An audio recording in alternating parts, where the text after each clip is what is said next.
Good afternoon, Ms. Lair. I'm Mike Hall. Dean Raymond asked me to sit in on this interview with you. Hi, thanks, Mr. Hall. I'm actually pronounced liar. I'm Sasha Liar. I know it's spelled funny. Well, I understand that you're looking for a PR instructor. Yeah, we only have 2 officially on staff, and so with their schedules, trying to balance them with the student schedules, things can get a little tight sometimes. Oh, well, I have perfectly clear availability. Well, that's awesome. Can you tell me a little bit about yourself, where you're from, what kind of practice experience you have? Sure. I was raised in Chicago and stayed there through college and law school. And then I decided to take my upbringing and values elsewhere. And so I got started in doing PI work in Iowa. Well, all right. Did you pass the bar on the first try? Oh, eventually, yes.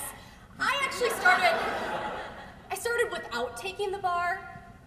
After my first jury trial, the judge asked me for my Iowa State bar ID number, and I told him I actually didn't have it.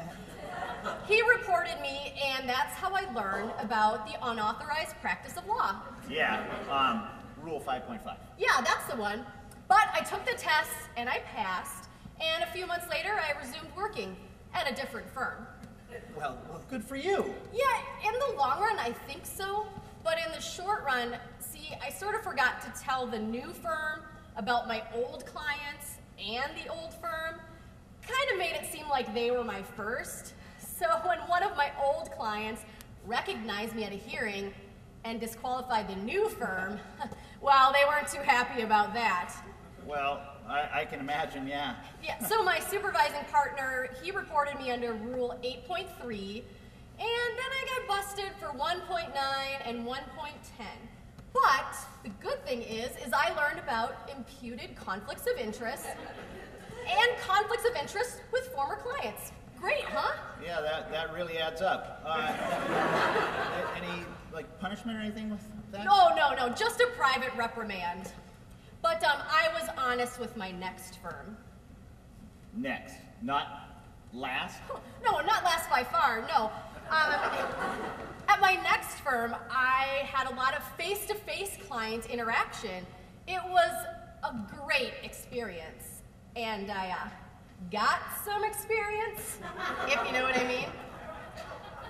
Prohibited client transaction experience? Oh yeah, but he was totally hot. It was so worth getting busted on 1.8 sub J. Yeah, great. What about your next firm? The next firm, I learned about how not to talk to the press about that stupid, big, fat, bigoted judge who wouldn't know a piece of prejudicial evidence if you called a job about... I got it. Next. At the next firm, I learned about client trust accounts and how to use them. And actually how not to use them to pay my gambling debts. But how else was I supposed to make money while I was suspended? Well, how about prostitution? And get busted on 8.4 again?